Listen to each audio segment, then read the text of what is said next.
Secret number 4, speak God's word out loud. Did you know that God said, concerning the work of my hands, command ye me? Why would he say that? Because he accomplishes his will through his children, and he asks you to speak his word because it gives him permission to do his will on earth through you. God is a God that confirms the word of his servant. When you speak his word, he performs it. He even gives his angels the responsibility of performing his word on your behalf. Bless the Lord, ye his angels, that excel in strength, that do his commandments, hearkening unto the voice of his word. When you say what God says, you give voice to God's word. God watches you say it and commissions angels to move to make it happen. You declare a thing and it is established. God's word will not return unto him without accomplishing what he said.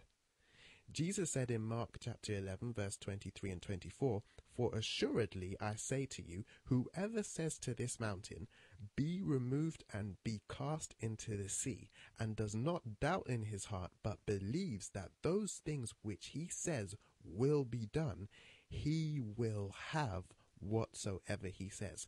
Therefore I say to you, whatever things you ask when you pray, believe that you receive them and you will have them. You will also declare a thing and it will be established for you. Secret number 5, obey God's commandments. Hear and do. And it shall come to pass, if you shall hearken diligently unto the voice of the Lord your God, to observe and to do all his commandments which I command you this day, that the Lord your God will set you on high above all nations of the earth, and all these blessings shall come on you and overtake you, if you shall hearken unto the voice of the Lord thy God. Now those are the 5 steps to live by faith. Now if you follow this, take note that right from doing secret number 1, the devil comes immediately to steal the word seed that you planted in your heart, to prevent you from obeying God by making you afraid to obey, so you don't receive the benefit of God's word coming to pass. The devil knows faith is needed to please God. The devil also knows faith without corresponding action to what God says is pointless. God's word can't come to pass. So the devil uses your circumstances against you to make it seem difficult to obey God.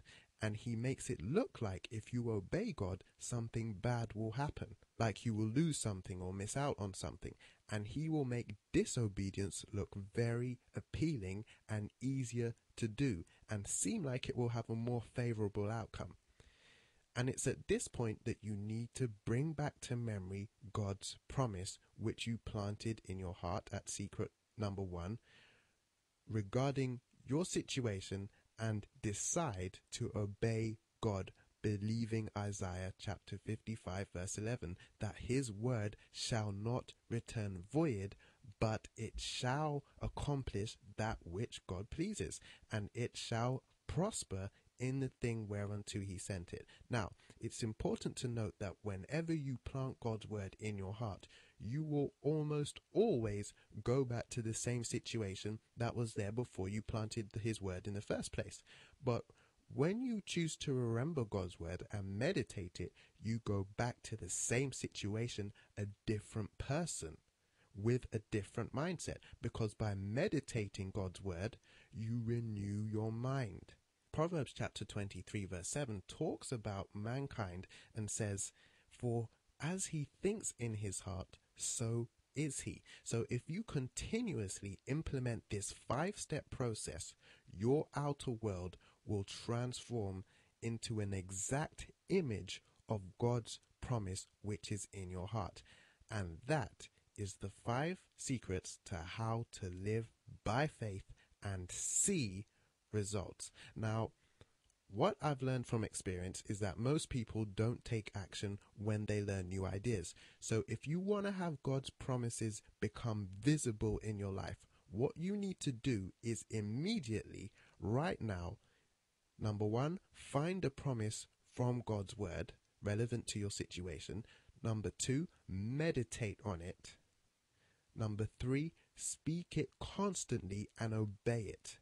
Do this now, and I highly recommend watching the 78-minute video that I have prepared for you, because I know that's what's going to trigger you to actually live by faith, and following the instructions in it is what's going to bring God's promise to be your experience.